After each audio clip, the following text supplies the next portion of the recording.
Hi and welcome back to BFC capital. फिर से एक वीडियो लेकर आ गई हूँ। I am back with another video in our series of best funds to invest in 2025 and आज जिस कैटेगरी के बारे में हम बात करने जा रहे हैं that is banking and financial fund and लेकर आई हूँ आपके लिए इस कैटेगरी की दो बेस्ट टॉप परफॉर्मिंग स्कीम साल 2025 के लिए। मगर पहले हम समझेंगे कि बैंकिंग एंड फाइनेंशियल फंड क्या होते हैं, किन लोगों को इसमें इन्वेस्ट करना चाहिए एंड उसके बाद एनालाइज करके दिखाऊंगे रियल टाइम कि दो टॉप परफॉर्मिंग स्कीम्स इस कैटेगरी के लिए क्या हो सकती हैं। शुरू करते हैं आज की वीडियो को बिना किसी देरी के। एंड तक वीडियो ध्यान से देखिएगा ताकि आप कोई भी पॉइंट मिस आउट ना करते। सबसे पहले समझेंगे बैंकिंग एंड फाइनेंशियल फंड क्या होते हैं। ये एक सेक्टोरल म्यूचुअल फंड होता है जो कि सिर्फ उन कंपनीज में पैसा लगाते हैं जो banking and financial services provide करती हैं। ये फंड्स इकोनॉमिक ग्रोथ से डायरेक्टली लिंक्ड होते हैं क्योंकि बैंकिंग सेक्टर इकोनॉमी की बैकबोन होता है, यानी कि अगर इकोनॉमी में ग्रोथ आई है तो बैंकिंग सेक्टर में भी ग्रोथ देखने को मिल जाएगी। अब बात करेंगे किन लोगों को इसमें इन्वेस्ट करना चाहिए। नंबर 1, इन्वेस्टर्स जो banking and financial fund sector की ग्रोथ पोटेंशियल पे यकीन रखते हैं और उसमें इन्वेस्ट करना चाहते हैं। नंबर 2, इन्वेस्टर्स जिनका हाई रिस्क एपेटाइट है क्योंकि ये सेक्टोरल फंड्स हैं जो कि मार्केट फ्लक्चुएशन और इंटरेस्ट रेट चेंजेस पे डिपेंड करते हैं, इनमें रिस्क ज्यादा होता है। नंबर 3, लॉन्ग टर्म इन्वेस्टर्स जो 8 साल या उससे ज्यादा का इन्वेस्टमेंट होराइजन रखते हैं। तो नाउ दैट हमारे पास बैंकिंग एंड फाइनेंशियल फंड का एक ओवरव्यू आ गया है, बताइए क्या है, क्या इनके फीचर्स हैं, किन लोगों को इसमें इन्वेस्ट करना चाहिए। तो बिना किसी देरी के, बिना टाइम वेस्ट के शुरू करेंगे हमारे फिल्टरिंग प्रोसेस को। Banking and financial fund category में टोटल 21 स्कीम्स हैं। दो स्कीम्स जो टॉप परफॉर्मिंग होगी उनको निकालने के लिए हम यूज करेंगे systematic filtering process based on our internal research matrix, जिसे हम कहते हैं द रिवर्स पिरामिड मेथड। अगर इससे पहले कोई भी आपने मेरी वीडियो देखी होगी तो आपको थोड़ा सा आइडिया होगा कि ये प्रोसेस कैसे काम करता है, बट फिर भी रियल टाइम एनालाइज करके दिखा देती हूँ। हम अप्लाई करेंगे हमारा सबसे पहला, सबसे important and core filter that is the anchoring. Banking and financial fund का बेंचमार्क है बीएसई बैंक एक्स टीआरआई, जिसका आइडियल इन्वेस्टमेंट होराइजन है 8 साल का। यानी कि अगर आपने बीएसई बैंक एक्स टीआरआई में कभी भी 8 साल के पीरियड के लिए इन्वेस्टमेंट की होती तो एक भी बार आपको नेगेटिव रिटर्न, नेगेटिव ऑब्जर्वेशन देखने को नहीं मिलती। इसलिए आइडियल इन्वेस्टमेंट होराइजन जो बैंकिंग एंड फाइनेंशियल फंड का होता है वो भी 8 साल का होता है। तो एंकरिंग के फिल्टर के मुताबिक हर वो स्कीम जिसने 8 साल के पीरियड में एक भी बार नेगेटिव रिटर्न दिया है उसे रिमूव कर दिया जाएगा, एलिमिनेट कर दिया जाएगा। क्यों?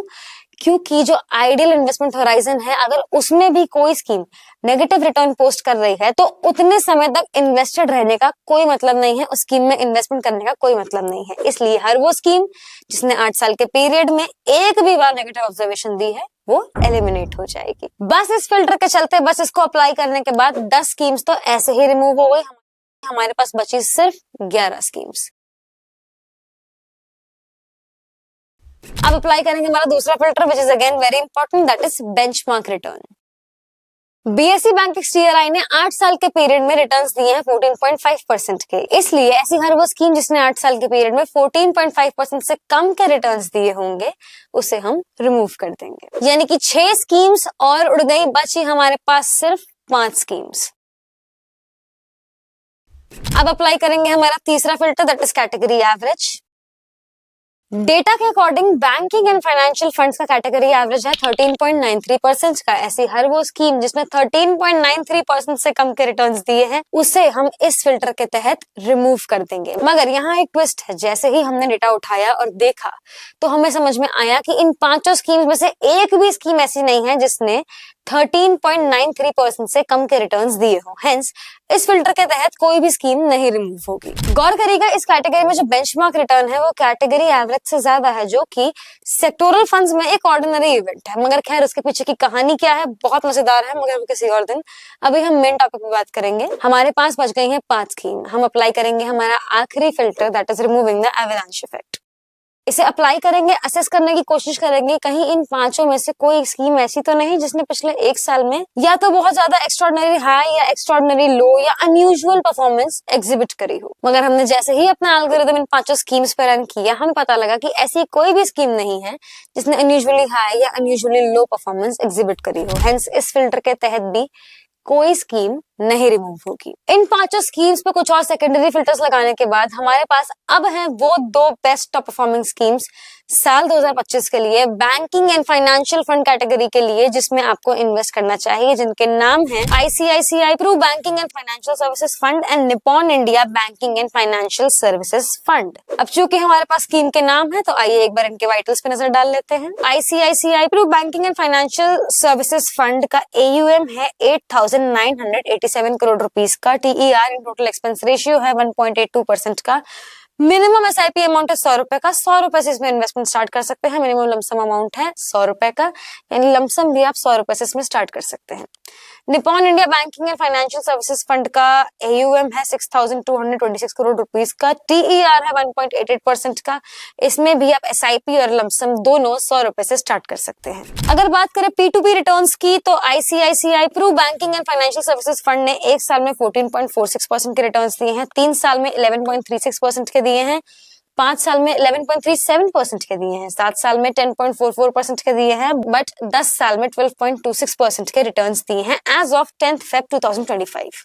बट वहीं अगर हम बात करें Nippon India banking and financial services fund की तो एक साल में 10.24% के रिटर्न्स दिए हैं, 3 साल में 14.14% के रिटर्न्स दिए हैं, 5 साल में 14.2% के रिटर्न्स दिए हैं, 7 साल में 11.29% के रिटर्न्स दिए हैं, इवेंचुअली 10 साल में 11.78% के रिटर्न्स दिए हैं एज ऑफ 10th Feb 2025। अब अगर आपने इन दोनों ही स्कीम्स में SIP करी होती तो कितना कॉर्पस आज आपके हाथ में होता, आइए समझ लेते हैं। अगर आपने I Pru banking and financial services fund में SIP करी होती 1 जनवरी 2018 को 10,000 रुपए की महीने की, तो 10 फरवरी 2025 को आपने इन्वेस्ट किए होते 8,60,000 रुपए, जिसकी करंट वैल्यू होती 13,96,363 रुपीस की। प्रॉफिट होता 5,36,363 रुपीस का।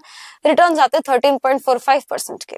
बट वहीं अगर आपने Nippon India banking and financial services fund में SIP करी होती सेम 1 जनवरी 2018 को 10,000 रुपए की, तो 10 फरवरी 2025 को आपने इन्वेस्ट किए होते 8,60,000 रुपए। आपके इन्वेस्टमेंट की करंट वैल्यूएशन हो जाती है 15,10,215 रुपीस का, जिसपे आपको प्रॉफिट होता है 6,50,215 रुपीस का, यानी रिटर्न्स आपको देखने को मिलते हैं 15.62% के एज ऑफ 10th Feb 2025। अब बात करेंगे लमसम रिटर्न्स की। अगर आपने लमसम स्कीम में पैसा लगाया होता इन दोनों स्कीम्स में तो आपके पास क्या कॉर्पस होता आज की डेट पे। अगर आपने लमसम इन्वेस्ट किया होता I Pru banking financial services fund में 1 लाख रुपए 1 जनवरी 2018 को, तो 10 फरवरी 2025 को आपके इन्वेस्टमेंट की करंट वैल्यूएशन होती 1,96,542 रुपीज, जिसपे आपको प्रॉफिट होता है 96,452 रुपीज का, यानी जो रिटर्न आते हैं वो 9.96% के। बट वही Nippon India banking and financial services fund में अगर आपने 1 जनवरी 2018 को 1 लाख रुपए इन्वेस्ट किए होते तो 10 फरवरी 2025 को आपके इन्वेस्टमेंट की करंट वैल्यूएशन हो जाती